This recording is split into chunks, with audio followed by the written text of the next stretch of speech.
Então, continuando o cerebelo, pessoal, ele é parte do nosso cérebro que modula, ele dá uma nivelada, tá bom? Ele modula a nossa reação motora, tá bom? O nosso movimento, beleza? Então, se você tiver algum problema no cerebelo, que por exemplo, o álcool, ele consegue atuar no cerebelo, beleza?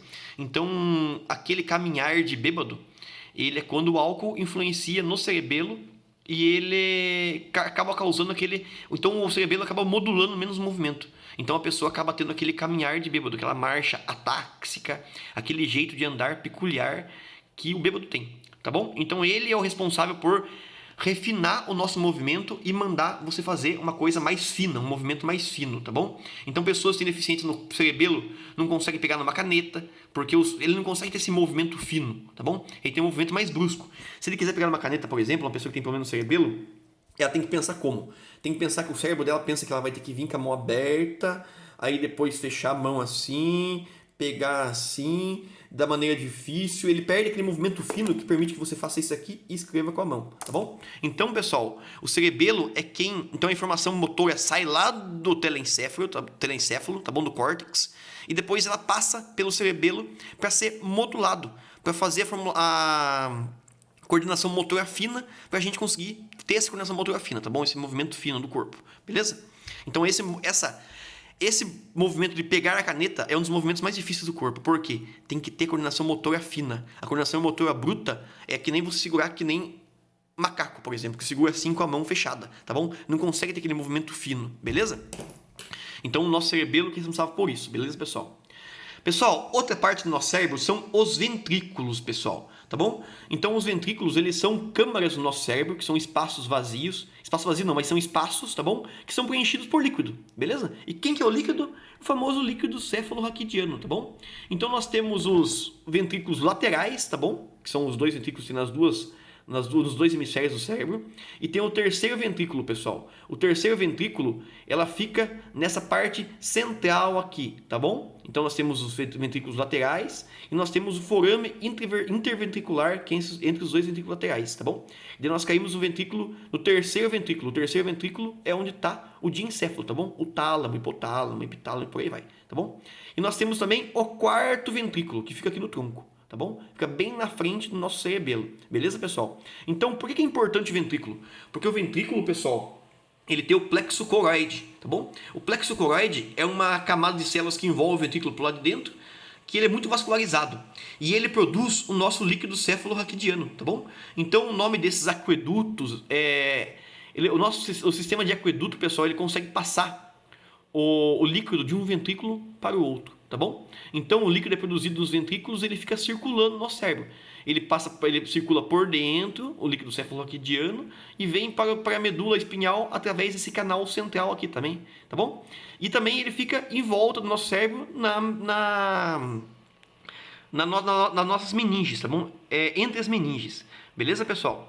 Então, por exemplo, a pessoa que tem hidrocefalia, provavelmente ela tem excesso de produção de líquido cefalorraquidiano, ou ele tem pouca reabsorção desse líquido, porque do mesmo jeito que a gente produz, a gente tem que reabsorver ele, tá bom? Então, se a gente tiver um excesso de produção ou baixa absorção, começa a acumular líquido dentro do cérebro.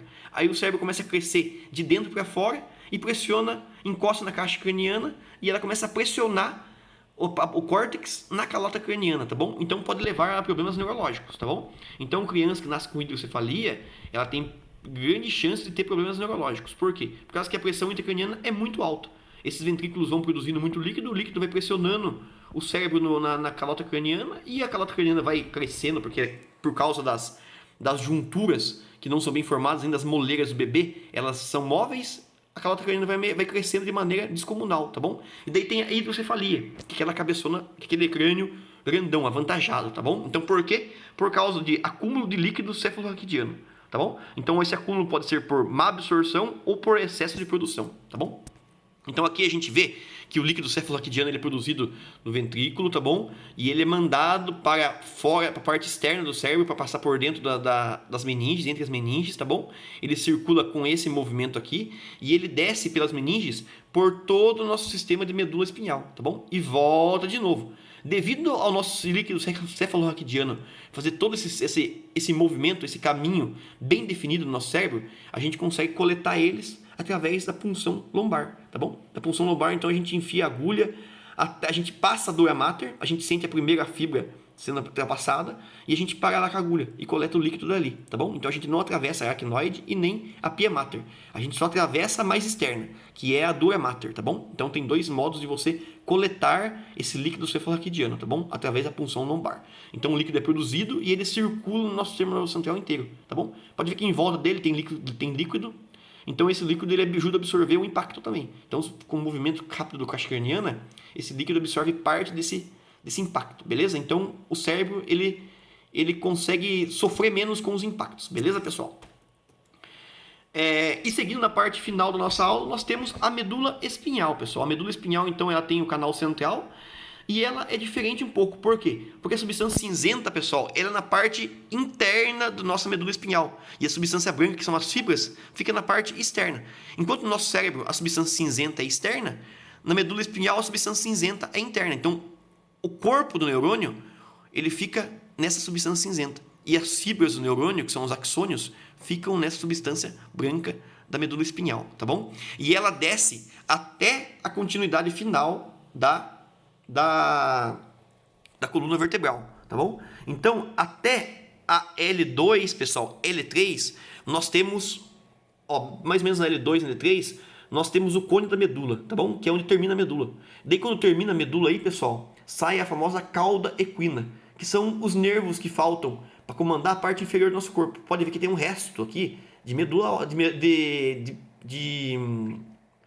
vértebra, tá bom? E dessa vértebra aqui não tem a medula espinhal, mas ela tem os nervos da cauda equina. Então, o último parte da medula espinhal é aqui em cima, tá bom?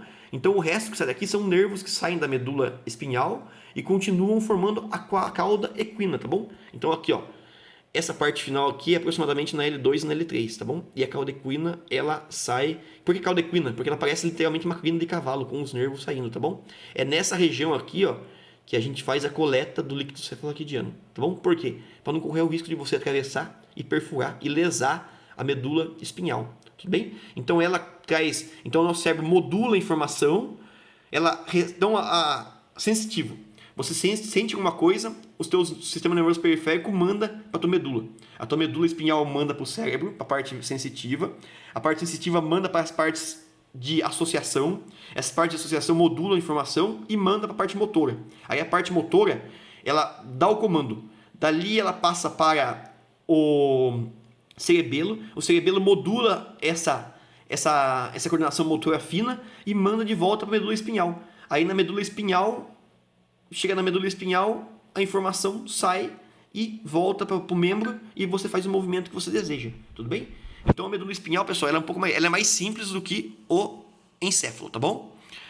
Pessoal, então essa foi a nossa aula de hoje, tá bom? Tomara que eu tenha sido didático.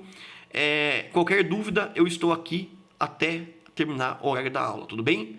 Então, um abraço para todo mundo e tô por aqui, tá bom?